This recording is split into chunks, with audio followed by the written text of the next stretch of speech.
Traveling the Vortex.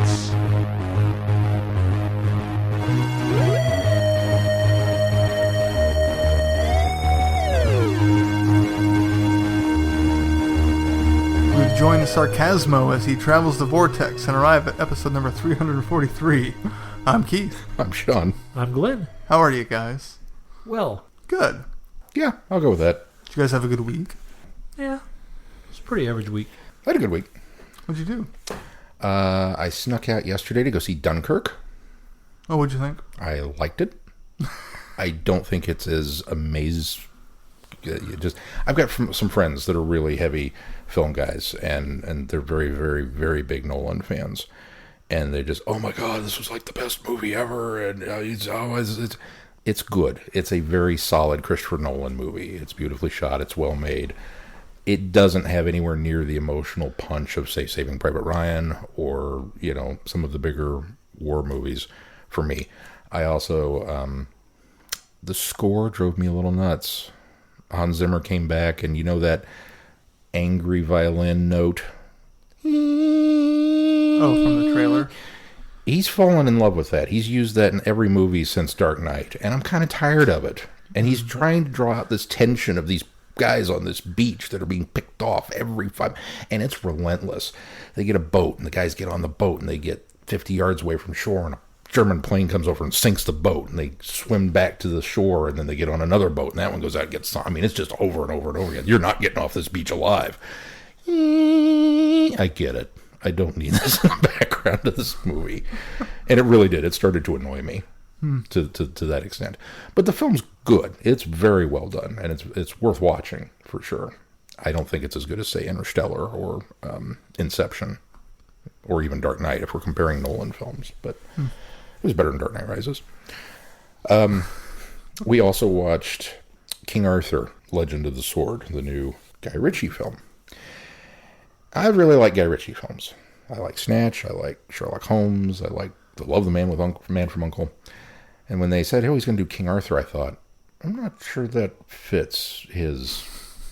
But okay. I mean, he's pretty good. Just as well as Aladdin. Yeah. Okay. And keep in mind, Mel and I did that whole run where we watched every Arthurian legend film just because we were kind of in the mood for it. So I've seen a bunch of different takes on it. This is a different take. It's kind of a sword and sorcery version of Arthur versus that. Jude Law, unfortunately, falls down in the, look at me, I'm British, and I'm the bad guy. Okay. I can't really tell you much about Charlie Hunnam because I don't watch Sons of Anarchy, so I don't know if he's any good or not. It was fun. It's a competent little action movie, but that's about all I can say for that one. I might be getting full-time at the station. Oh, So that's awesome. Kind of a promotion, which is exciting. Yay! Yay! That's pretty awesome. I'm somebody. I'm no longer half an employee. So Half an employee. I'm half an employee. I am getting a promotion. Are you? Yeah, starting tomorrow. Yeah, start Monday. I'm a senior administrative specialist. So you're old? Instead of the junior? Yeah, it was just a regular senior or administrative specialist. Still not entirely sure what I'm going to be doing, but Really? administrative things. Hey, you want a promotion? Sure. What do we want me to do? We don't know yet. There's a fancy, It's going to be fancy like title. stuff for the lab director. They know what you're going to do. Yeah, they know what Okay. I'll be doing. All right. I'm sure he has plans, and it's going to be a while until they fill my position, so I'm going to be doing a lot of my current stuff okay. too. That so, makes sense. yeah. That makes sense. But I get my own office for the first time ever. Ooh. Yay. Window and door. With I thought you said windor. And so what my brain initially went to is a door with a window in it. It's like, I didn't know that's what those were called. It is now. That's a window. You have a window. Cool. Yeah, so that's exciting. Congrats. Thank you. That's really awesome. So what you're saying is that instead of the book that you already have, what I should have gotten you for your birthday is an office warming gift.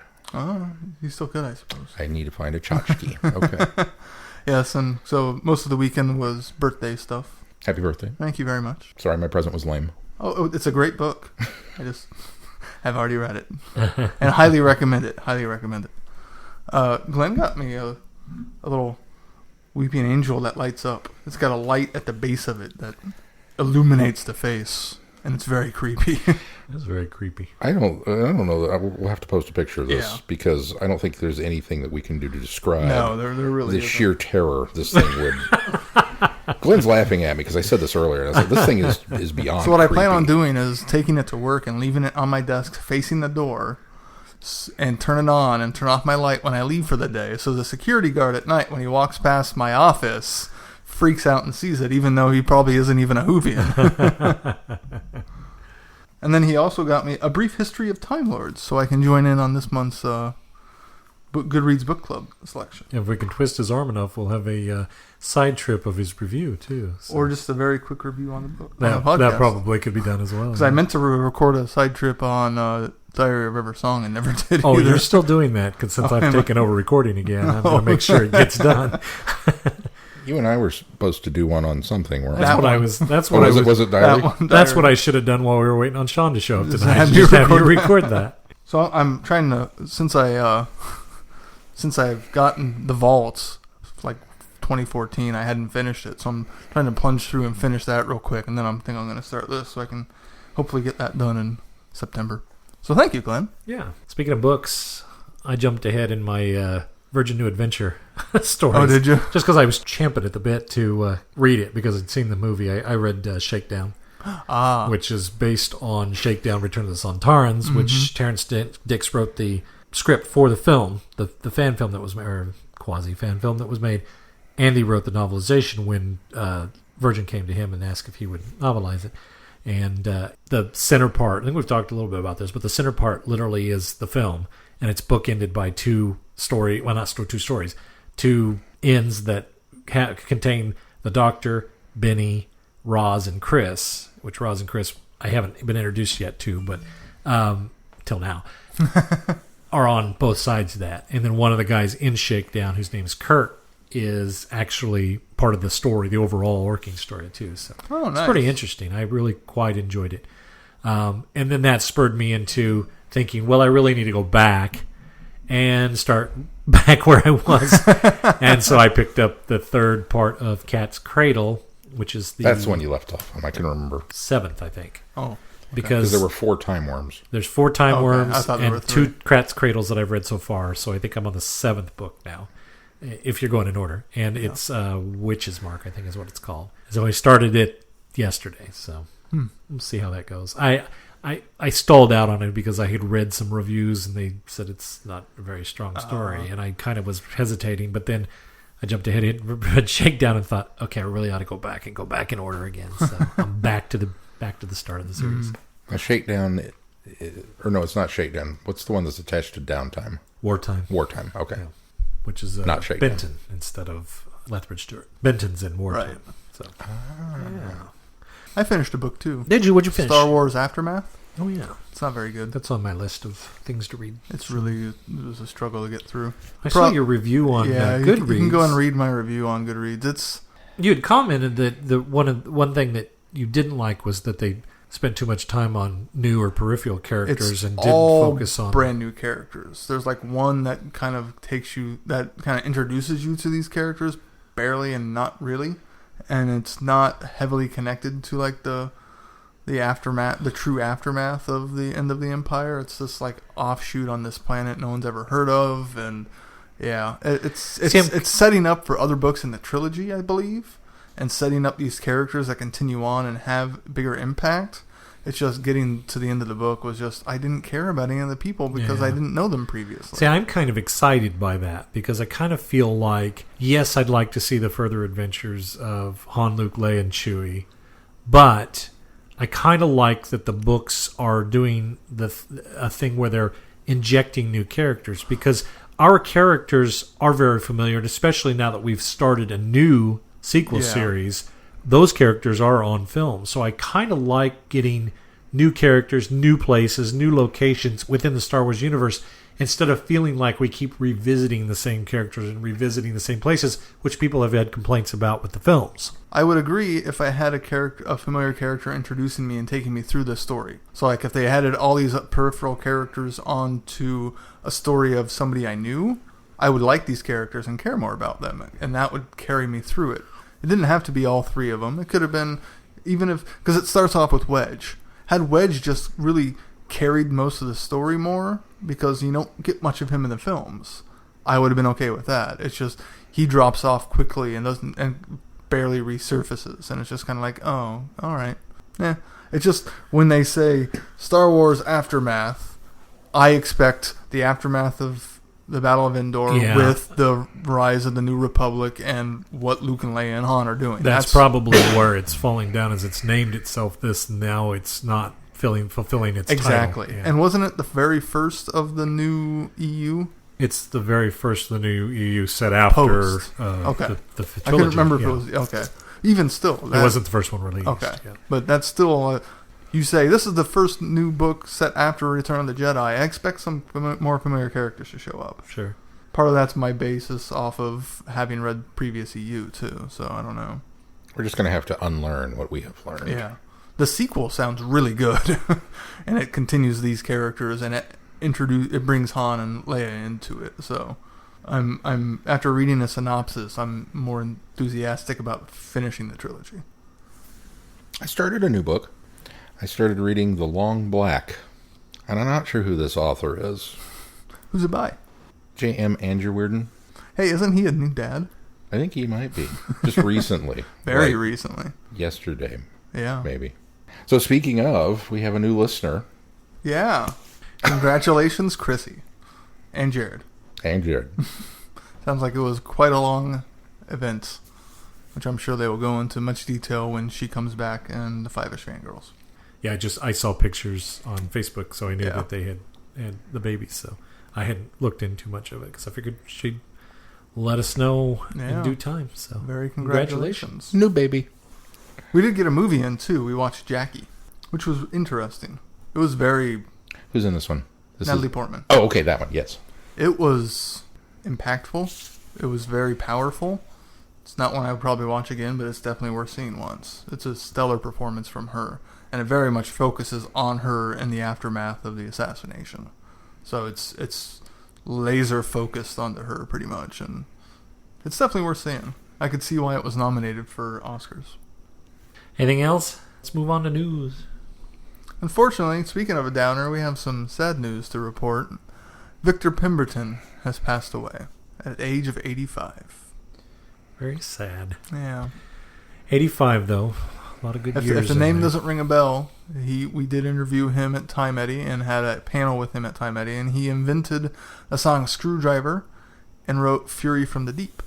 In which it was first featured. Yes. And what's the Pescaton story? Doctor Who and the Pescatons. There you go. Doctor Who and the Pescatons. The very first audio adventure. And he Tom Baker and Elizabeth Sladen. Yeah. And he was the nicest man. He was very nice. Just such a sweetheart. Great stories. If you haven't, I strongly recommend going back and finding that interview. Victor, you will be missed. Absolutely. My bit of news is ATB Publishing is getting ready to release a book called Red, White, and Who, the story of Doctor Who in America. And the editor on this book is actually Stephen Warren Hill. And Stephen is a American Whovian who, for years, I believe he started Gallifrey Base, or was one of the founding members of that website. He runs Gallifrey. Well, I don't know if he runs it, but anyway, he has Gallifrey Base and several other Doctor Who sites. I think he's also connected, at least, to Chicago TARDIS. He and a bunch of people have gotten together, and they've collected a lot of information about the launch of Doctor Who in America, and how while overseas it was a mainstream thing, here it was kind of an underground thing that not a lot of people knew about, and that kind of grew out of PBS and things like that. So that book is getting ready to be released, I believe, August 21st, and I think it's a hardback edition, and I think it's around the $50 mark. Yeah, $49.95. And I believe it's like 800 pages. Yeah, it's huge. Massive. This is a project that they actually, I should say, started about 10 years ago. And they came up with it. He actually tried to sell this idea to a publisher, and there wasn't quite enough there yet. And so he and some people realized they all kind of wanted to do the same project, and they put this all together. So that'll be coming out soon. And I'm 704 pages. I'm actually excited to read that. So. And how about feedback? We've got one bit of feedback this week. This is a new bit of feedback. Lost in Dimensional Space. A 52 truck driver who's been listening for years. Never get to watch Who unless my truck is broke down. Then I get caught up on the jokes, and that makes me laugh. I do miss when you guys sing the feedback and sing together. Should we give them a little feedback together, guys? Go ahead. Sure. Just me? Just not you. Gonna jump in on this? Feedback. We've got some feedback just for you today. You're getting the song. It's the feedback song. Yeah. Of course, now I have to wonder, is that what he misses, or does he miss back in the day when you used to come up with words to actual songs for feedback? Having not read this email before now, I didn't have anything pre-prepared that I can pull out. So maybe next time I'll... Those are the ones I miss. Yeah. Those were a lot of work. Well, now that you're not editing the show. Oh, yeah. Yeah, that's now true. that you're not recording and editing, you bet. Maybe I'll have a little more time. As far as the books go, I have severe dyslexia. It's gotten worse with age, so my reading has gone way downhill. I use voice to text, so if this seems to be off, I was too lazy to go back and correct it. Looking forward to the show and listening on the weekends helps me keep awake when I'm driving at night. Keep up the great work. By the way, can you suggest a site where I can watch Who on my iPhone? BritBox would be one of the BritBox places for you can Classic go. Who. Yeah, for Classic Who. And then Amazon Prime. Amazon Prime. Yeah. Which are both subscription services. BritBox, I think, is $6.99 a month, or is it even that? Yeah, it's $6.99 a month. And then Amazon Prime, obviously, you can pay yearly or you can pay monthly. If you pay, monthly, it's $10 a month. Yeah. If you pay yearly, it's $100 a year.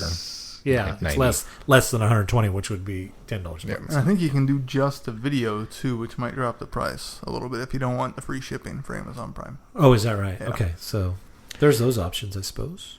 Also, well, first of all, thank you for listening, and we're happy to, Entertain you on your drive. be your virtual companion out there on the roads.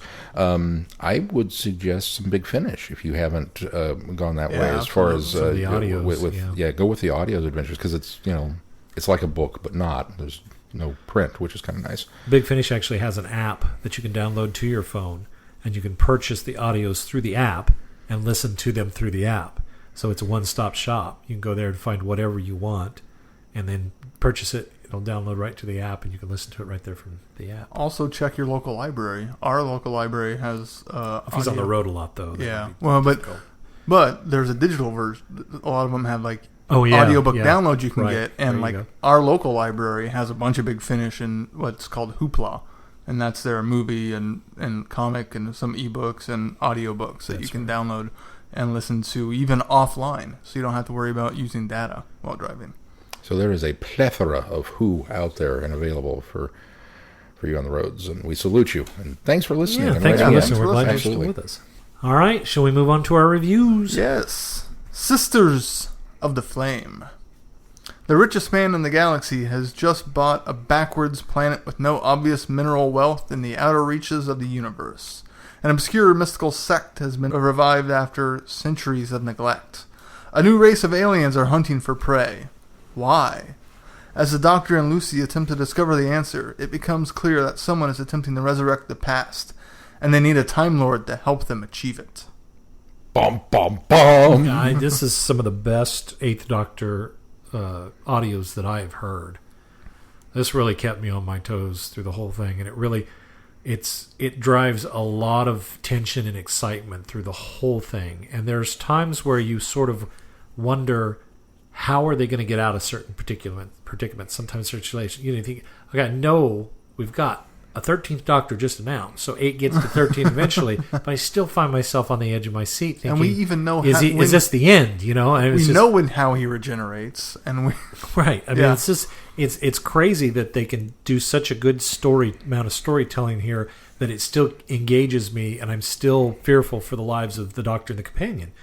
I really like the way that it starts out, where the Doctor's completely pulled out of the story and Lucy's left on her own.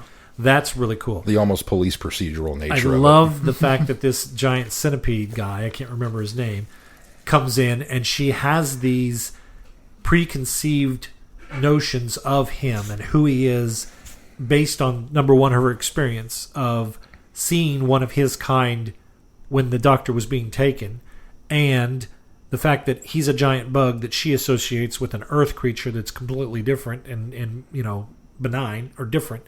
Yeah. And just the whole relationship that they build up with them. Bringing in the Sisterhood of Karn on top of that.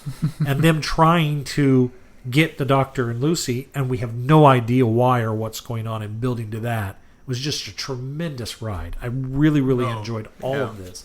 Not to mention that we get into the fact that it's the return of Morbius, and I think the way that they brought him back was brilliant. I love the fact that there's this megalomaniac rich guy that buys Karn in order to mine there to find a piece of Morbius's brain to meld it with Time Lord Dina. It was just a great idea. Oh, yeah. And then to bring Morbius back at the end. It's one of those things that... Of the first story. in and of itself, that idea, I'm going to mine the planet because I know that somewhere in the bottom of one of these shafts was Morbius's brain. And you think about that on the surface and you go, no. But you're following up Brain of Morbius, which, having just rewatched it for Friday Night Who, and I love it. I will not dog on Morbius at all. I love Brain of Morbius. But on the surface, yes, it's Frankenstein, and we've made that allegation before. It is the most ridiculous piece of fluff science fiction imaginable. It's so tropey and steeped in all of these... I mean, yes, there's a monster, and there's a scientist, and there's an Igor, and he's got all the... It's so Frankenstein that it's almost... Too Frankenstein. It's almost too Frankenstein. It's almost so science fiction that you can't take it seriously. You can only sit back and just let it wash over you and be what it is.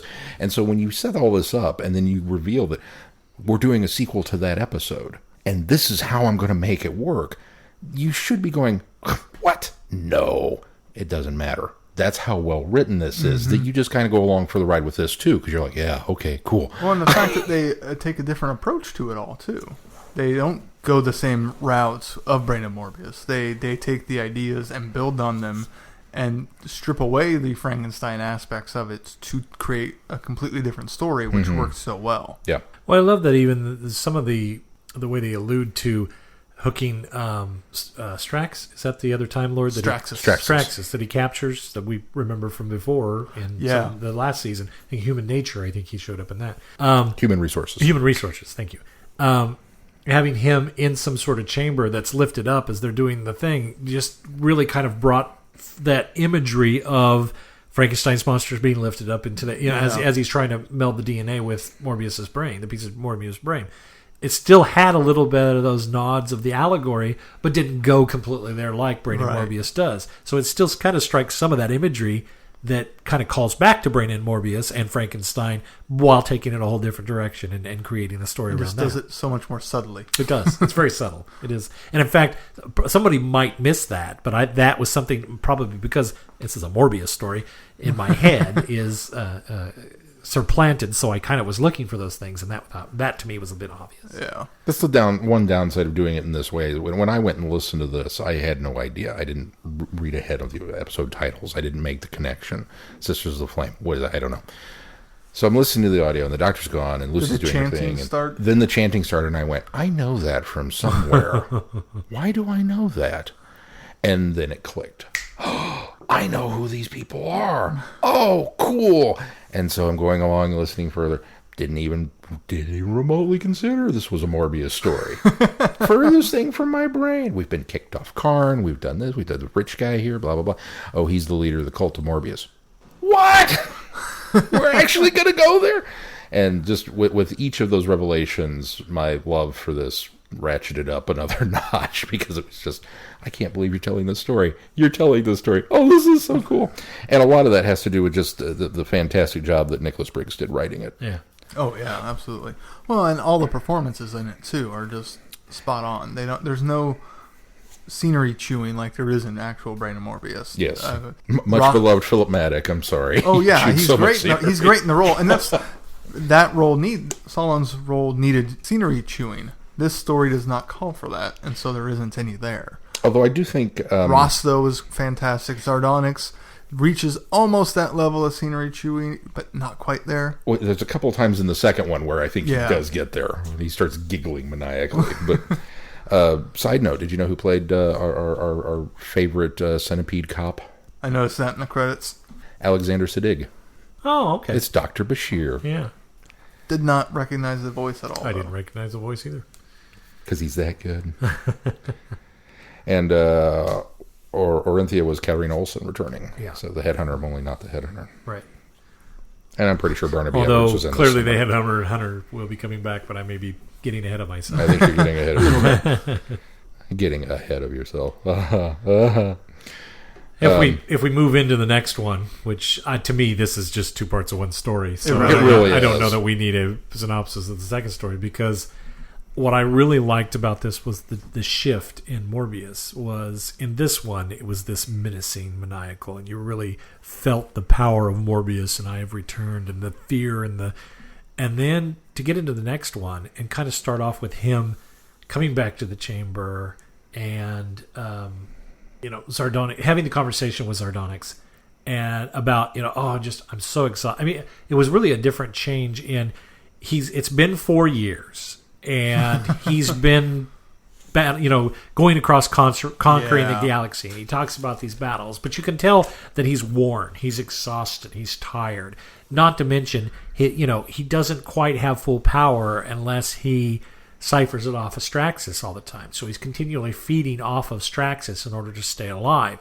And he really has these conversations these humble conversations almost with Sardonyx. Is that his name? Yes. Yeah. About, and Sardonyx still has this reverence for him, which is fitting. But Morbius just comes across as this, I just don't know. How long can I do this? I'm thwarted by the Time Lords at every angle because he can't seem to get through to them. He can't get to where they've isolated themselves.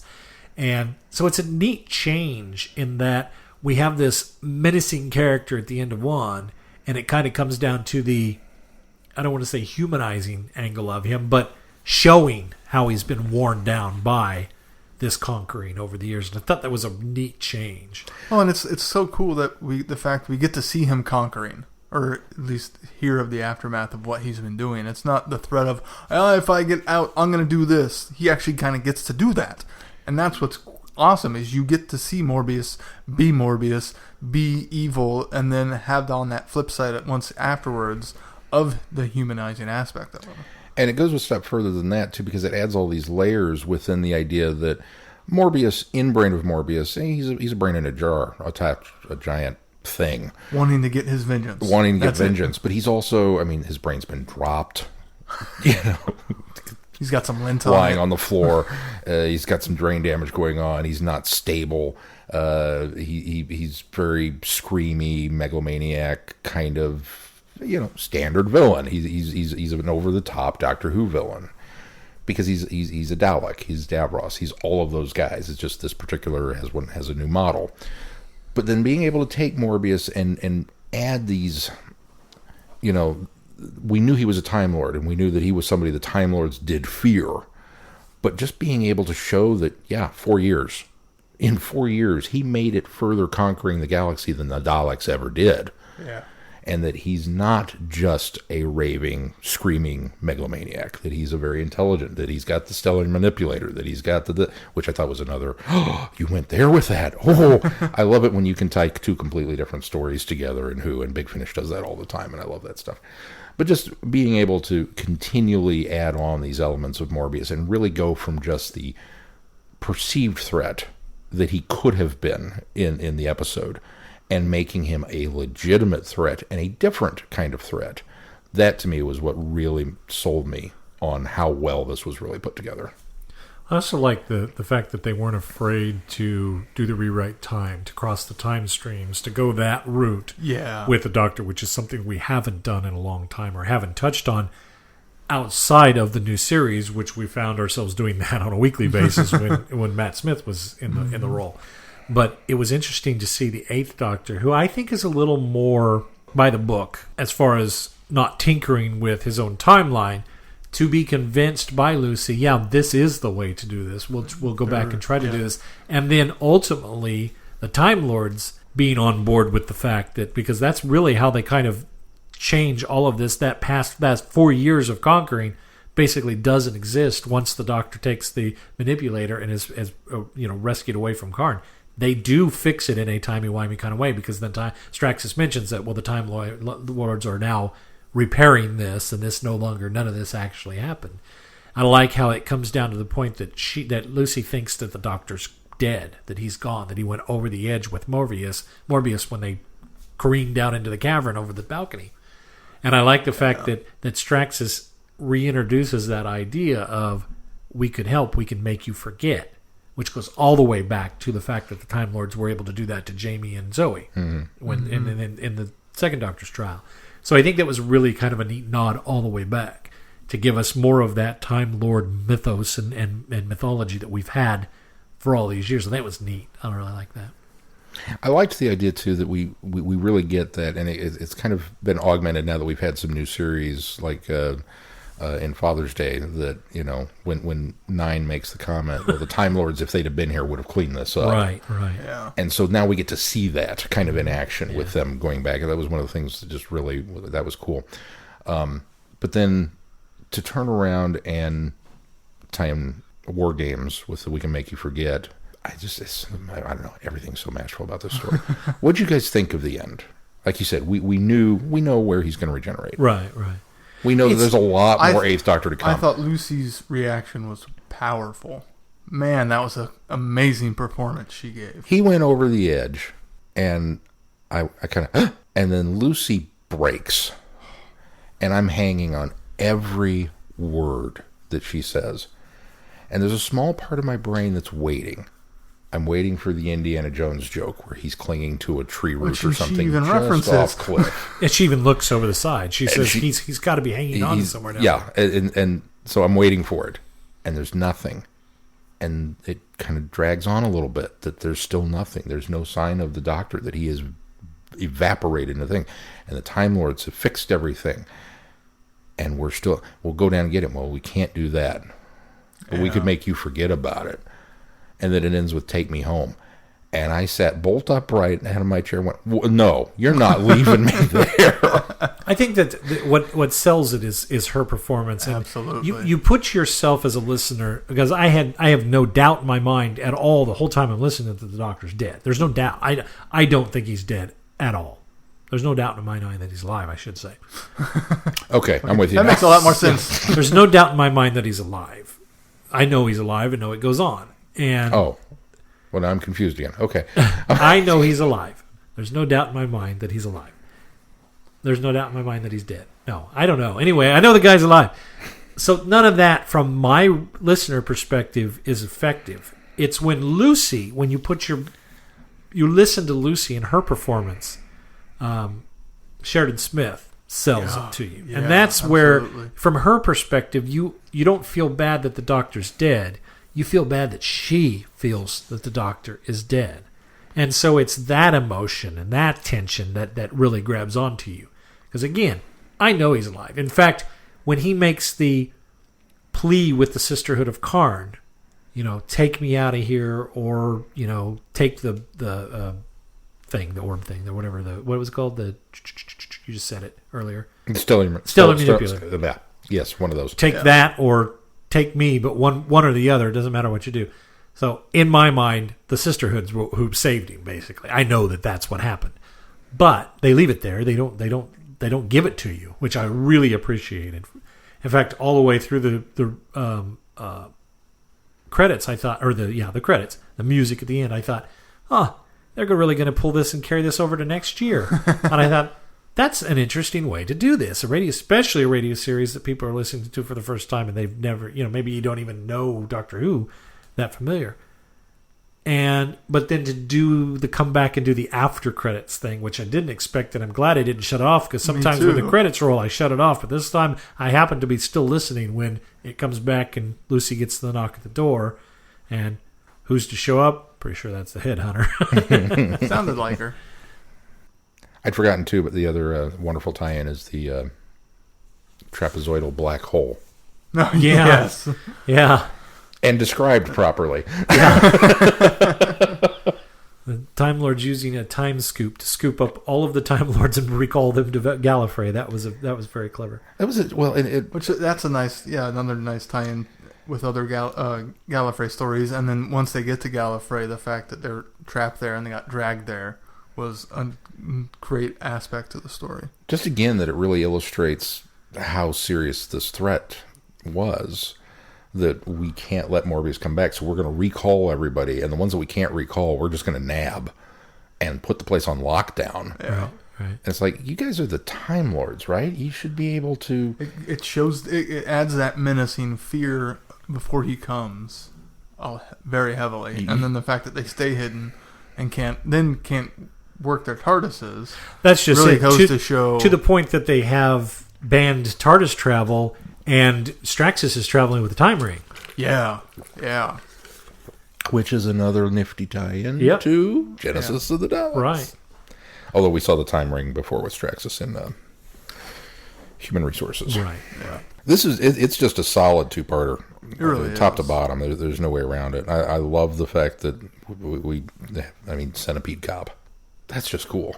I like that Lucy has that initial freak-out moment when she sees the doctor carted off by centipedes.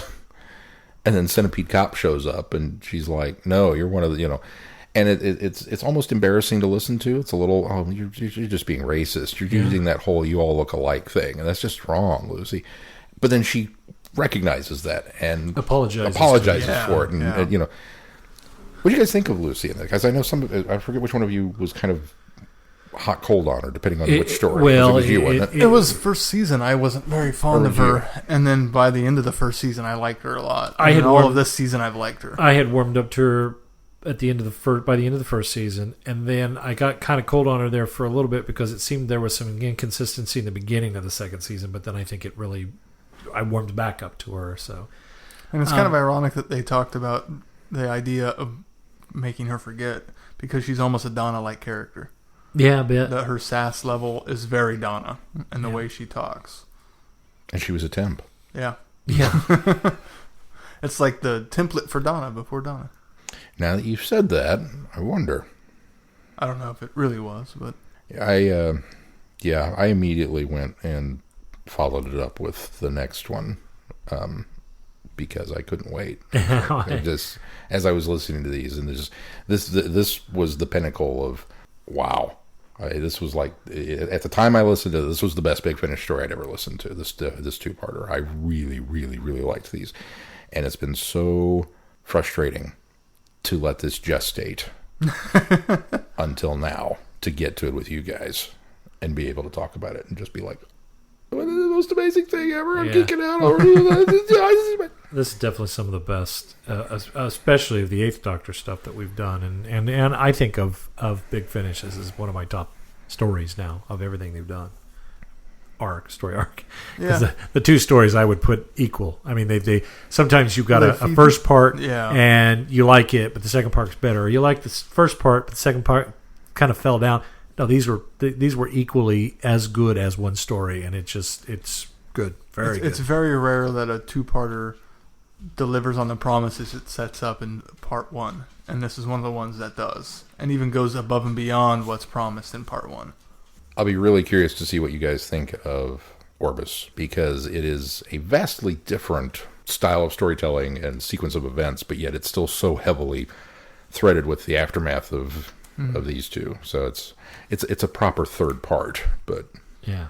And of course, Paul McGann was amazing he's always. Always amazing. It's been so good having him back. How he was when he first showed up on Karn with the Sisterhood, and they were talking about his glibness, and he's like, "No, I don't have time for that."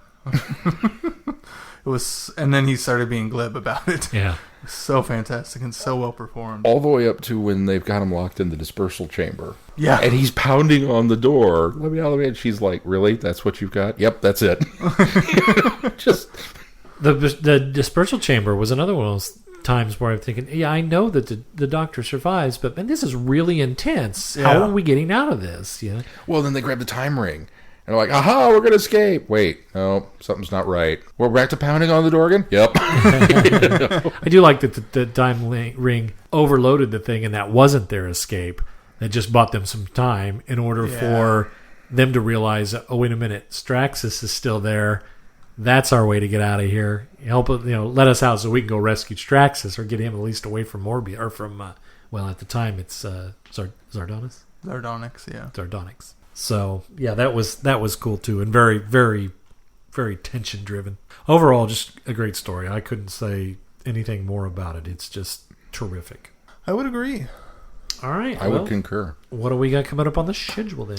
Well, if you're angry about that cliffhanger, good news, because next week we're going to continue it. We're going to listen to Orbis, which is the first of season 3 of the 8th Doctor Big Finish Adventures. And I forget what else. I didn't have the schedule right in front of me. It's 9th Doctor 1 through 5. Right, Titan Comics, 9th Doctor Of the ongoing. not the miniseries, but the actual The ongoing series, issues 1 through 5. So Or Volume 1 of the... Yeah, no, Volume 2. Volume 2, yeah, It's because the they consider the Volume miniseries 2, Volume 1. Volume 1 was the miniseries then? Yes. Okay. So if you go pick up the trade paperback, it's Volume 2. You'll have them all right there. Or if you log Together. into Goodreads for that. So Yeah. some more Big Finish and some comic action next week. Our Friday Night Who offering for next week will be the Aliens of London and World War III two-parter with Glenn's absolute favorite villains. Did you do some research before choosing those 2 stories? No. Do we have a serendipity moment? Yeah. Really? Yeah. That's all I'm going to say. There's a pig running around. Little pig person. Thought you weren't going to say. I couldn't resist. And we're in the process of putting together the schedule for a little further out so that you can get more. But, you may want to think about that BritBox subscription. Yeah.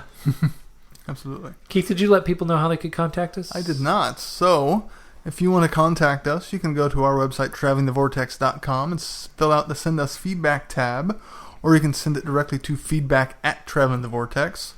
Or, like Ben often does, just reach out to us on any form of social media. While you're at our website, please consider becoming a patron of the podcast. There on the right side of the page, you'll see a button that'll take you where you can support us on Patreon, and any amount is welcome. And then 100% of those donations go right back into this program. And of course, there are links on the side of the page for other sites as well. Anytime you purchase things through them, a percentage of those go to our podcast, and also you can purchase podcast merchandise on that site as well. So check some of that stuff out. That's going to do it for this week. Until next week, I'm Glenn. I'm Sean. Now I'm Keith. Cheers. Good night, everybody. Be seeing you. Thanks for listening. You have been listening to Traveling the Vortex. Doctor Who and all of its associated programs are owned and trademarked by the BBC. No infringement is intended or implied.